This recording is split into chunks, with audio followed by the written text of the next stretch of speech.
বিসমিল্লাহির রহমানির রহিম। আসসালামু আলাইকুম। শেখ আব্দুল্লাহ মোল্লা স্কুল অ্যান্ড কলেজ কর্তৃক আয়োজিত অনলাইন ক্লাসে আমি রুকিয়া আক্তার সীমা নবম ও দশম শ্রেণীর সকল শিক্ষার্থীদের জানাচ্ছি উষ্ণ অভিনন্দন। আশা করি এই প্যান্ডেমিক সিচুয়েশনে সবাই বাসায় আছে এবং ভালো আছে। যদিও আমাদের বিভিন্ন শিক্ষাগত কার্যক্রমগুলোর জন্য আমাদের বের হতে হচ্ছে, তারপরেও আশা করছি সবাই অবশ্যই ভালো আছে। আমিও তোমাদের দোয়া আলহামদুলিল্লাহ ভালো আছি। তো আমি আবারও তোমাদের মাঝে উপস্থিত হয়েছি নবম ও দশম শ্রেণীর ব্যবসায় উদ্যোগ বিষয়টি নিয়ে। আজ আমি পড়াবো ব্যবসা উদ্যোগের তৃতীয় অধ্যায় আত্মকর্মসংস্থান। যদিও আত্মকর্মসংস্থানের বিগত একটি ক্লাস আমি নিয়েছি, আজ আমি নিব আত্মকর্মসংস্থানের উপযুক্ত ক্ষেত্র নির্বাচনের বিবেচ্য বিষয়।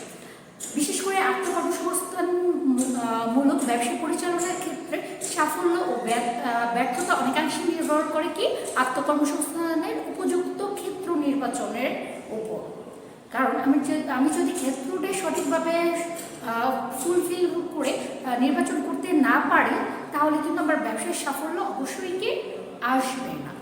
যে কোনো বিজনেসের ক্ষেত্রে আমার কিছু জিনিস আছে যে আমার আগে থেকে এগুলো কি করতে হবে, নির্বাচন করে নিতে হবে। তাহলে কি হবে, আমার সবগুলো কাজ সঠিক সুন্দরভাবে পরিপূর্ণ হবে এবং আমি ওই কাজটা বা ব্যবসাটা করে কি হতে পারবো, সাফল্য লাভ করতে পারবো। তো চলো শিক্ষার্থীরা, আমরা আজ করবো আত্মকর্মসংস্থানের উপযুক্ত ক্ষেত্র নির্বাচনের কি বিবেচ্য বিষয়। তো বিবেচ্য বিষয়ের প্রথম পয়েন্টটা হচ্ছে আমার সঠিক পণ্য নির্বাচন। কি আসছে, সঠিক পণ্য নির্বাচন। তো ব্যবসায়ের জন্য সঠিক পণ্য নির্বাচন করা হচ্ছে অন্যতম পূর্ব শর্ত। কারণ ব্যবসার সাফল্য লাভের ক্ষেত্রে আমি যদি সঠিকভাবে পণ্যটাই নির্বাচন করতে না পারি, তাহলে কিন্তু আসলে আমার ব্যবসায় সফলতা আসবে না। আমি এমন একটা পণ্য নির্বাচন করলাম যে পণ্যটা আসলে কি আমার জন্য বা আমি যেখানে বিজনেসটা করবো সেখানের জন্য মানসম্মত না, উপযোগী না, তাহলে এই ধরনের পণ্য নির্বাচন করার ক্ষেত্রে কিন্তু আসলে আমি ব্যবসাটাকে কি করতে পারবো না, রানিং করতে পারবো না। দেখা যায় একটা পর্যায়ে এসে আমার কি করতে হবে, থেমে যেতে হবে। সো পণ্য নির্বাচনের পূর্বে কি বাজারের পণ্যটির, আমি যে একটা পণ্য নিয়ে ব্যবসাটা পরিচালনা করবো বা শুরু করবো, এই পণ্যটা আসলে বাজারের পণ্যটা সম্পর্কে বাজারের চাহিদা কি, পণ্যটা কতটুকু ক্রেতারা গ্রহণ করবে, এই সম্পর্কে কি করতে হবে, আমার আগে একটু যাচাই বাছাই করে নিতে হবে। তারপরে আমি যদি সঠিক পণ্য নির্বাচন করে নিতে পারি আলহামদুলিল্লাহ, এরপরে আমি অবশ্যই এর বাকি পর্যায়ক্রমে কার্যক্রমগুলো যদি আমি অনুসরণ করতে পারি, আমার কি হবে, ব্যবসায় সাফল্য আসবে ইনশাআল্লাহ। এরপরে আমি চলে যাব প্রাথমিক মূলধন। আমাদের উপযুক্ত ক্ষেত্র নির্বাচনের দ্বিতীয় ধাপ হচ্ছে প্রাথমিক মূলধন। তো আমরা দেখি যে বাজারে সফলতার সাথে পরিচালনার জন্য বা ব্যবসায় পরিচালনার জন্য আমার কি স্থায়ী ও চলতি মূলধনটা কি অবশ্যই দরকার। আত্মকর্মসংস্থান বা যে কোনো ব্যবসা আমি যখন করবো, সেক্ষেত্রে কিন্তু আমার চলতি মূলধন বা স্থায়ী এবং চলতি দুটো মূলধনে কি পর্যাপ্ত হওয়া বাঞ্ছনীয়। আমার যদি পর্যাপ্ত পরিমাণ চলতি মূলধন না থাকে, আমি কিন্তু ব্যবসায় উৎপাদন ক্ষমতা, ব্যবসায় যে পরিমাণ উৎপাদন দরকার সেই পরিমাণ উৎপাদন কিন্তু আমি করতে পারবো না। সেই থেকে কি হবে, সেই ক্ষেত্রে দেখা যাবে ব্যবসা উৎপাদন যেই পরিমাণ চাহিদা থাকবে বাজারে, সেই পরিমাণ যদি উৎপাদন করতে না পারি, এই উৎপাদনের মাত্রা কি হবে, এই চলতি মূলধনের কারণে উৎপাদনের মাত্রা সঠিকভাবে ফুলফিল হতে হবে না। আমার কি হবে, এই মাত্রা অনুযায়ী ব্যবসাটাকে পরিচালনা করতে অসুবিধা হয়ে যাবে। কারণ আমার যদি পর্যাপ্ত পরিমাণ অর্থই আমার না থাকে, একটা প্রোডাক্ট উৎপাদন আমার করতে হবে 6 লাখ, ধরেন আমি একটা পেনের বিজনেস করলাম, আমার মান্থলি আমার 6 লাখ পেন উৎপাদন করতে হবে। আমি এখানে কি পর্যাপ্ত পরিমাণ চলতি মূলধন বা ওই ধরনের স্থায়ী মূলধন আমার কাছে যা ছিল, ওটা নিয়ে তো আমি বিজনেস শুরুই করলাম, কিন্তু পর্যাপ্ত পরিমাণ চলতি মূলধন আমার প্রত্যেক দিনের যে খরচের টাকাটা, সেটা যদি আমি সঠিকভাবে ব্যয় করতে না পারি, তাহলে কিন্তু আমি ওই মাত্রাটা, আমার যে 6 লাখ পেন মান্থলি দরকার, এই 6 লাখ পেন আমি কিন্তু কন্টিনিউ যে পরিমাণ আমার উৎপাদন দরকার সেটা থেকে, সেই উৎপাদন থেকে কি হচ্ছে, আমার মাত্রাটাকে বা লক্ষ্যটাকে ফুলফিল করতে পারছি না, তা থেকে আমি বিরত হয়ে যাচ্ছি, লক্ষ্যচ্যুত হয়ে যাচ্ছি। তো এই ক্ষেত্রে দেখা যাচ্ছে আমার পর্যাপ্ত পরিমাণ কি দরকার, চলতি মূলধন দরকার। এরপরে দেখা যাচ্ছে তারপরে পয়েন্ট হচ্ছে পণ্যের চাহিদা নির্ধারণ। পণ্যের চাহিদা কি করতে হবে? নির্ধারণ করতে হবে।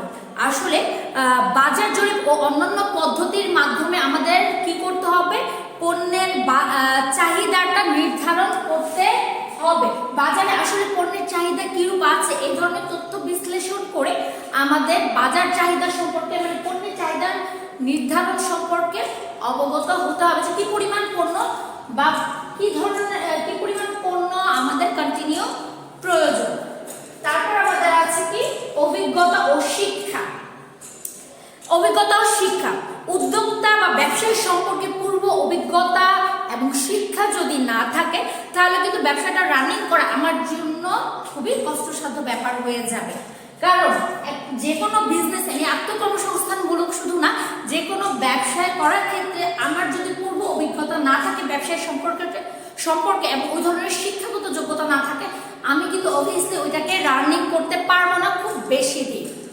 কারণ আমার যদি পূর্ণ অভিজ্ঞতা থাকে, কাজ সম্পর্কে ধারণা থাকে, তাহলে কিন্তু আমি বুঝিয়ে কাজগুলোকে একটি নির্ধারিত সময় এবং নির্ধারিত পর্যায়ে নিয়ে যেতে পারবো। দেখ, এছাড়া কিন্তু আমার কাজ সম্পর্কে যদি ওই ধরনের জ্ঞান না থাকে এবং অভিজ্ঞতা বা শিক্ষা না থাকে ওই ধরনের, তাহলে কিন্তু আমি বেশি দিন ব্যবসাটাকে টিকিয়ে রাখতে পারবো না। কারণ বিজনেস মানে প্রতিযোগিতামূলক ব্যবসাগুলোতে শিক্ষা, পূর্ব অভিজ্ঞতা এবং শিক্ষার অবশ্যই প্রয়োজন রয়েছে।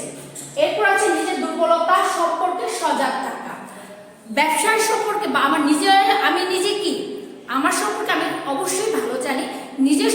নিজের দুর্বলতা সম্পর্কে যদি আমি সজাগ থাকি যে ব্যবসার সম্পর্কে কোন সাইডটা আমার দুর্বল বা কোন সাইডটায় আমি একটু দুর্বল অবস্থায় আছে, আমি যদি ওই অবস্থাগুলোকে নির্বাচন করে নির্ধারিত সময়ে আমার ব্যবসাটাকে রানিং করতে পারি, তাহলে কি হবে? ওই যেহেতু আমি আমার দুর্বলতাটা জানি, দেখ আমি কি করব, খুব সহজে দুর্বলতাকে কাটিয়ে বিজনেসটাকে কি করতে পারবো, সঠিকভাবে পরিচালনা করতে পারবো।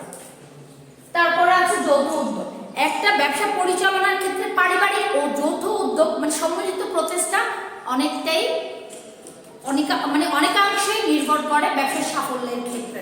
কারণ পারিবারিক এবং যৌথ উদ্যোগ, পারিবারিক সহযোগিতা এবং যৌথ উদ্যোগটা মোস্ট ইম্পর্টেন্ট এই উপযুক্ত ক্ষেত্র নির্বাচনের ক্ষেত্রে।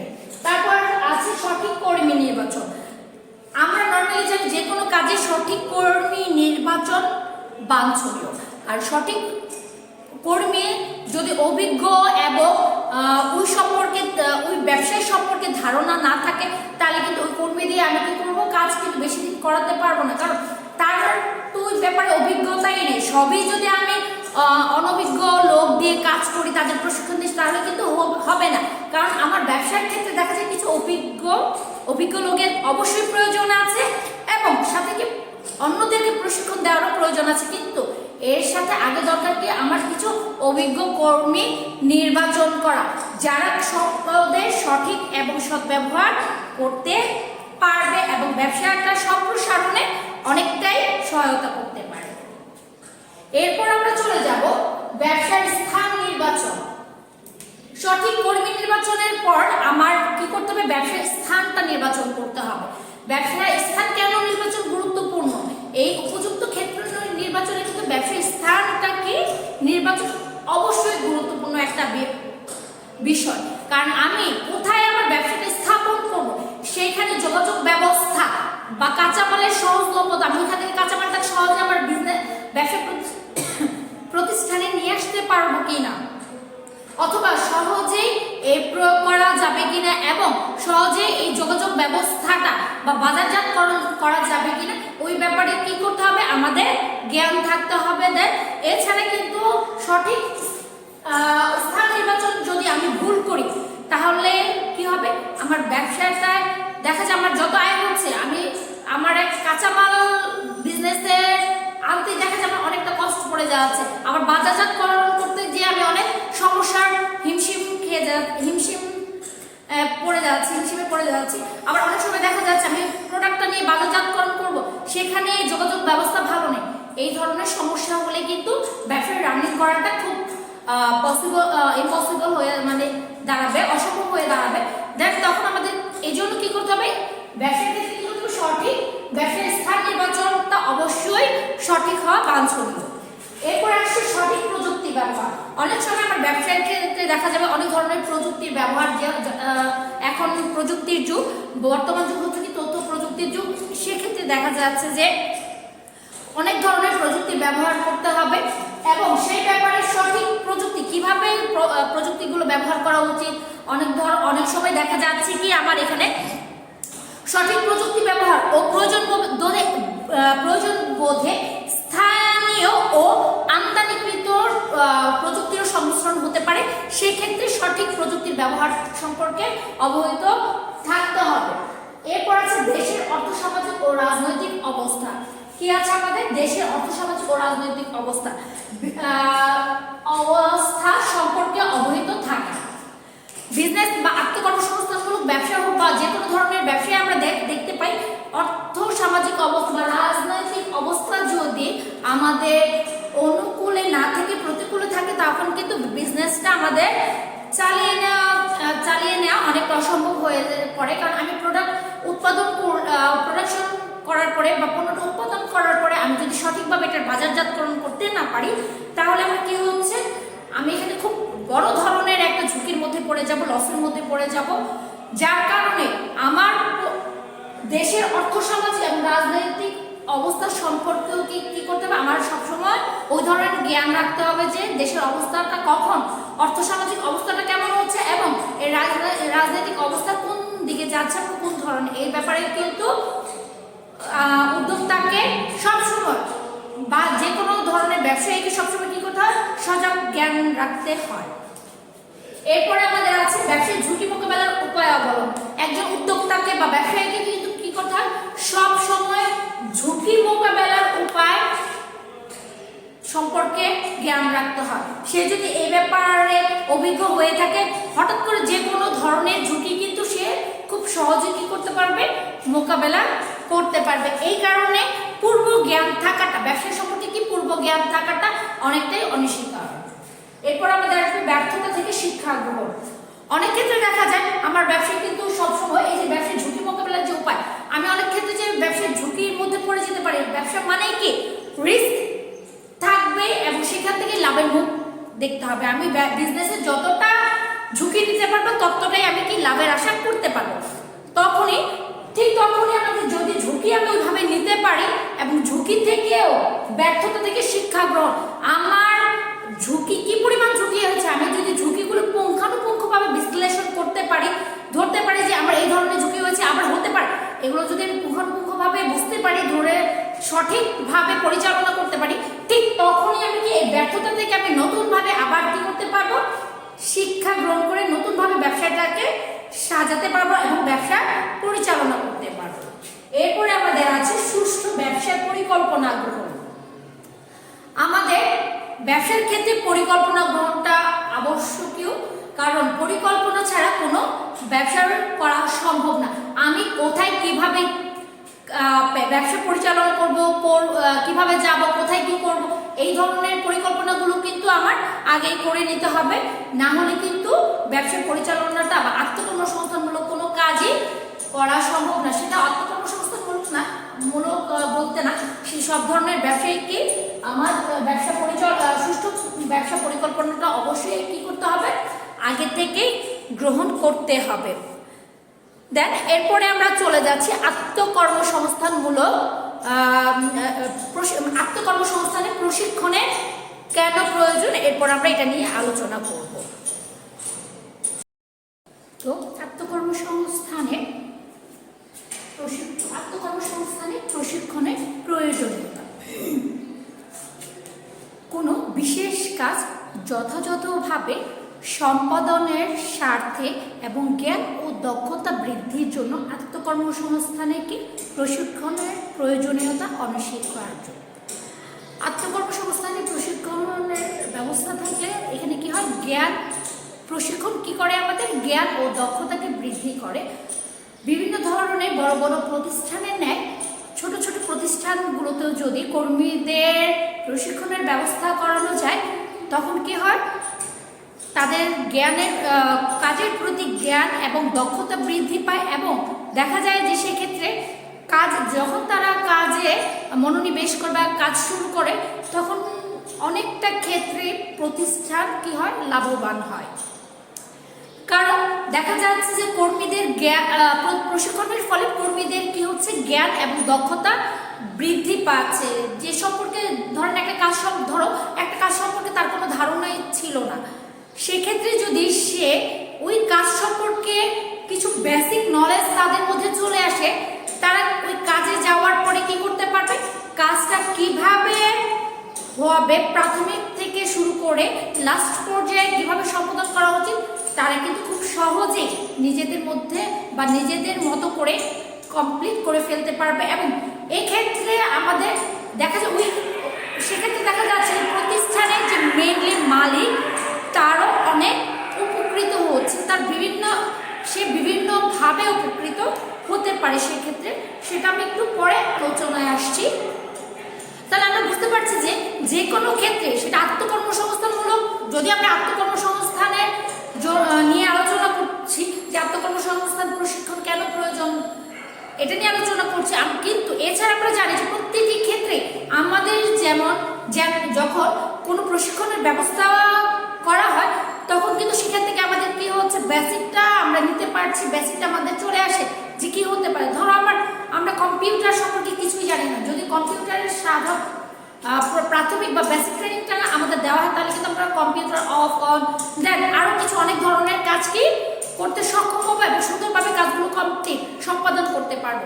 যে ক্ষেত্রে প্রত্যেকটি সেক্টরে কি হয়, প্রশিক্ষণের ব্যবস্থা অনস্বীকার্য এবং এর ফলে কি হচ্ছে, আমাদের জ্ঞান ও দক্ষতা বৃদ্ধি পাচ্ছে।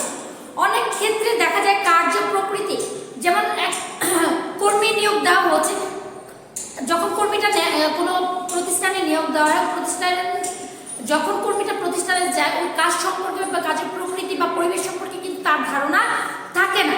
যদি প্রশিক্ষণটা দেওয়া হয়, প্রশিক্ষণটা দেওয়ার পরে কর্মীটার কি হচ্ছে, ওই কার্য পরিবেশ সম্পর্কে একটা জ্ঞান তার মধ্যে চলে আসছে এবং সে সঠিকভাবে পরিবেশের অনুকূলে থেকে কাজগুলো সম্পাদন করতে পারছে। তারপরে আসছে আমাদের দক্ষ অভিজ্ঞতা সম্পূর্ণ অনেক ক্ষেত্রে কর্মী নিয়োগ দিতে পারে না প্রতিষ্ঠানগুলো। সেক্ষেত্রে যদি প্রশিক্ষণের ব্যবস্থা করা যায়, কি উপকৃত হচ্ছে, প্রতিষ্ঠান যদি প্রশিক্ষণের ব্যবস্থা করে সেক্ষেত্রে যারা অদক্ষ বা অনভিজ্ঞ কর্মী থাকে তারা কি করতে পারছে, ওই সম্পর্কে জ্ঞানটা লাভ করতে পারছে এবং প্রতিষ্ঠানকে সঠিকভাবে তাদের জ্ঞান দ্বারা কার্য সম্পাদন করতে সক্ষম হচ্ছে। তারপরে দেখা যাচ্ছে যে সম্পদের সঠিক ব্যবহার, প্রশিক্ষণ নেওয়ার ফলে কর্মীরা কি করতে পারছে, প্রতিষ্ঠানের যে সম্পদগুলো যেগুলো দিয়ে তারা কাজ করবে সেই কাজগুলোর মধ্যে কোন কাজের মধ্যে কতটুকু প্রয়োজনীয় জিনিস দরকার সেগুলো কিন্তু সঠিকভাবে পরিমাপ করে ব্যবহার করতে পারছে। দেন কি হচ্ছে, সম্পদের অপচয় হচ্ছে না, সম্পদের সঠিক ব্যবহার তারা কি করতে পারছে, সঠিকভাবে করতে পারছে। এর ফলে কি হচ্ছে, নৈতিক বল বৃদ্ধি পাচ্ছে। কর্মীদের প্রশিক্ষণের ব্যবস্থার ফলে কি হচ্ছে, নৈতিক বল বৃদ্ধি পাচ্ছে। যেন প্রশিক্ষণ উদ্যোক্তা বা কর্মচারীদের যদি সঠিক প্রশিক্ষণ দেওয়া হয় তাহলে তাদের নৈতিক বল, তাদের একটা মনোবল বৃদ্ধি পায় যে না আমি এটা সম্পর্কে জানি, আমি এটা করতে পারবো। এছাড়া কি হচ্ছে, দুর্ঘটনা বা অপচয় হ্রাস হয়। অনেক ক্ষেত্রে কাজ না জানলে, যখন আমি কোনো মেশিনারিজ কাজ করতে যাচ্ছি বা কর্মীরা যখন কোনো মেশিনারিজ জাতীয় কাজ করতে যায়, তখন যেমন আমরা কম্পিউটার নিয়ে যখন প্রথম কাজ করতে যেতাম অনেকে ভয় পেতাম, আল্লাহ এটা ধরলে মনে হয় কি এই কাজটা করবো, এটা না নষ্ট হয়ে যাবে, না ওই ফাইলটা ডিলিট হয়ে গেল, এই ধরনের কোনো কিছু না। যখন আমি কাজটা সম্পর্কে জানি, এখন অবগত আছি কম্পিউটার সম্পর্কে, কম্পিউটার কিভাবে ওপেন করতে হয়, কিভাবে শাটডাউন দিতে হচ্ছে, কিভাবে ভিতরের কাজগুলো করতে হয়, সেগুলো যখন আমরা শিখে যাই, অনেকটা জেনে ফেলি। যেমন আমি একটি স্মার্টফোনের কথাই বলি, স্মার্টফোনটা কেনার পরে কিন্তু আমরা আসলে ওইভাবে জানি না, এখনো অনেকেই জানে না বা চালাতে ইউজ টু না। তখন যখন আমরা নতুন কিনে নিয়ে আসি, আসলে এটা এইভাবে ইউজ করবো না, কি হবে, না চলে যায়, না বন্ধ হয়ে যায়, এই ধরনের একটা কিন্তু ভয় ভীতি আমাদের ভিতরে কাজ করে। যখন ওইটা সম্পর্কে আমরা ইউজ টু হয়ে যাই তখন কি হয়, ওইটা সম্পর্কে যখন আমার জ্ঞানটা চলে আসে, না আমি এটা পারি, এভাবে না এইভাবে করতে হয়। ঠিক কম্পিউটার যখন আমরা নিয়ে বসি ল্যাপটপ বা ডেস্কটপ যেটাই হোক না কেন, যখন আমরা কাজটা করতে যাই, এখন যেমন আমরা বেসিক ট্রেনিংটা বা বেসিকটা আমার মধ্যে আছে, যখন আমি এটা নিয়ে বসি এখন কিন্তু আমার আগের মতো ভয় ভীতিটা কাজ করে না, আমি এটা পারি তো বা চেষ্টা করি, হয়ে যাবে, কোনো সমস্যা হবে না, এই ধরনের কি ভয় ভীতিটা এখন আমার মধ্যে আর কাজ করে না। তাই আমার কিন্তু এই নৈতিক বলটা বৃদ্ধি পেয়ে গেছে, আমার মধ্যে কিন্তু আগের মতো সেই ভয় ভীতিটা এখন আর কাজ করছে না, যার ফলে প্রশিক্ষণের মধ্যে কি হচ্ছে, সঠিক প্রশিক্ষণের মাধ্যমে কর্মীদের কি হয়, সঠিকভাবে নৈতিক বলটা বৃদ্ধি পায়। তো এই ছিল আজকে আমাদের আত্মকর্মসংস্থানের প্রশিক্ষণের কেন প্রয়োজন এবং প্রশিক্ষণের প্রয়োজনীয়তাটা কি।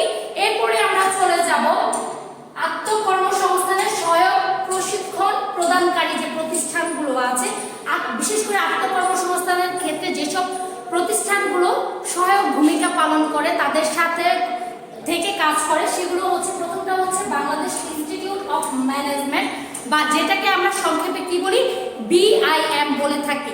আমাদের অনেক ক্ষেত্রে একটু খেয়াল করে দেখো শিক্ষার্থীরা, যে পরীক্ষায় আসে BIM ফুল মিনিংস কি, তাহলে কি হবে, বাংলাদেশ ইনস্টিটিউট অফ ম্যানেজমেন্ট, কি আসবে, বাংলাদেশ ইনস্টিটিউট অফ ম্যানেজমেন্ট। এটা হচ্ছে বাংলাদেশ ব্যবস্থাপনা ইনস্টিটিউট, যেটা শিল্প মন্ত্রণালয় এর বিভিন্ন ধরনের, শিল্প মন্ত্রণালয় একটি স্বায়ত্তশাসিত প্রতিষ্ঠান বা শিল্প মন্ত্রণালয় অধীন একটি স্বায়ত্তশাসিত প্রতিষ্ঠান হচ্ছে বাংলাদেশ ইনস্টিটিউট অফ ম্যানেজমেন্ট। এটা কে পরিচালনা করে, শিল্প মন্ত্রণালয় পরিচালনা করে থাকে, ঠিক আছে। এটি আত্মকর্মসংস্থান বা উদ্যোগ উন্নয়নের বিভিন্ন বিষয়ে প্রশিক্ষণ দিয়ে থাকে, কে, এই BIM বিভিন্ন ধরনের প্রশিক্ষণের ব্যবস্থা করে থাকে তারা। এরপর আসছে মহিলা বিষয়ক মন্ত্রণালয় বা MWA, ministry of women affairs.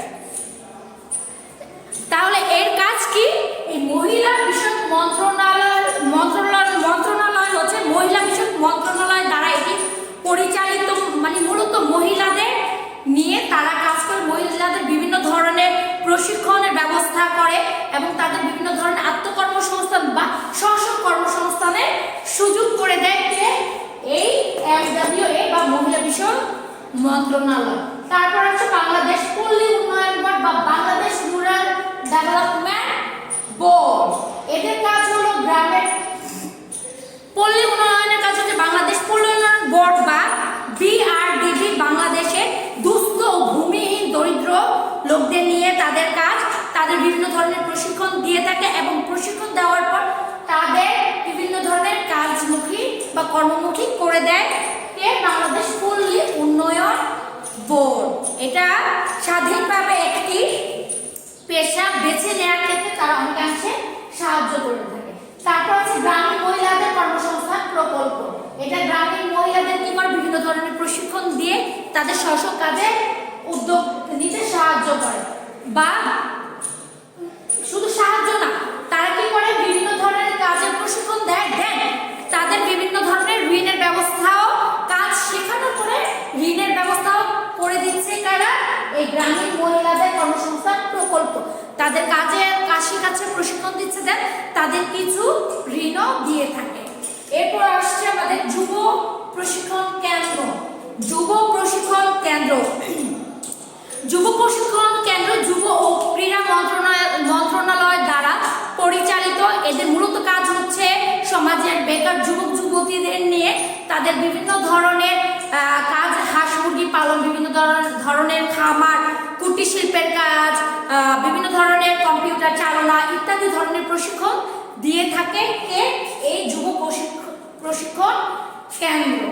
এরপর আছে নটরামস হচ্ছে বাংলাদেশ শিক্ষা মন্ত্রণালয় কর্তৃক পরিচালিত একটি প্রতিষ্ঠান, যারা নাকি কম্পিউটার প্রোগ্রামিং ও কম্পিউটার চালনা সম্পর্কে বিভিন্ন ধরনের তথ্য প্রদান করে থাকে বা দিয়ে থাকে বা প্রশিক্ষণ দিয়ে থাকে।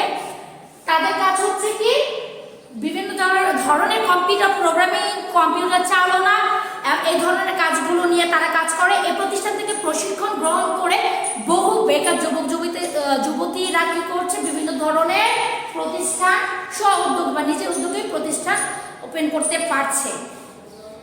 তারপর আসছে তারপর আমরা দেখবো কি, তারপর হচ্ছে NGO, non government organisation. NGO বাংলাদেশের বিভিন্ন এনজিও যুব সমাজকে জীবন ও জীবিকা সম্পর্কে বিভিন্ন ধরনের জ্ঞান দান করে বা প্রশিক্ষণ জ্ঞান বলা চলে, জ্ঞান বা প্রশিক্ষণ দিয়ে থাকে তাদেরকে বিভিন্ন ধরনের কাজগুলো নিতে বা করতে উদ্যোগ দেয়। যেমন এর মধ্যে আছে ব্রাক, আমরা তো ব্রাক জানি 1972 সালে গঠিত ব্রাক। তারা বিভিন্ন ধরনের প্রশিক্ষণ, মূলত এনজিওর কাজ হচ্ছে বিভিন্ন ধরনের প্রশিক্ষণ দিয়ে কর্মীদেরকে একটি নির্দিষ্ট বা সঠিক গন্তব্যে পৌঁছে দেওয়া হচ্ছে এনজিও কাজ, যেটা হচ্ছে নন গভর্নমেন্ট অর্গানাইজেশন, যেটাকে আমরা বলে থাকি। এই ছিল আমাদের আত্মকর্মসংস্থান সহায়ক প্রশিক্ষণ প্রদানকারী প্রতিষ্ঠানগুলো। তো শিক্ষার্থীরা, আশা করছি যা বোঝালাম বা যতটুকু বুঝিয়েছি তোমরা খুব সহজে বুঝতে পেরেছো, আর বইয়ে আরো সুন্দরভাবে ডিটেলসভাবে দেওয়া আছে। আশা করি সবগুলো খুব ভালোভাবে পড়ে ফেলবে, কারণ ব্যবসা উদ্যোগটাকে তোমরা খুব একটা গুরুত্ব দাও না জানি, কিন্তু ভালো একটা রেজাল্ট করার জন্য এটা মোস্ট একটা ইম্পর্টেন্ট সাবজেক্ট, একদম হেলা করা যাবে না। আশা করছি যা বুঝিয়েছি তোমরা পাশে অবশ্যই কমপ্লিট করে ফেলবে। তো আমাদের পড়া থাকবে কি, আত্মকর্মসংস্থানের উপযুক্ত ক্ষেত্র নির্বাচনে বিবেচ্য বিষয়, আত্মকর্মসংস্থানের প্রয়োজনীয়তা এবং সহায়ক যে প্রতিষ্ঠান, মানে সহায়ক প্রশিক্ষণ প্রদানকারী যে প্রতিষ্ঠান, এই আমাদের আলোচনা বিষয়। এই থাকবে তোমাদের আগামী ক্লাসের বাড়ির কাজ। আশা করছি খুব সুন্দরভাবে বাড়ির কাজগুলো কমপ্লিট করে ফেলবে। পড়ানো এগুলোই থাকবে বাড়ির কাজ।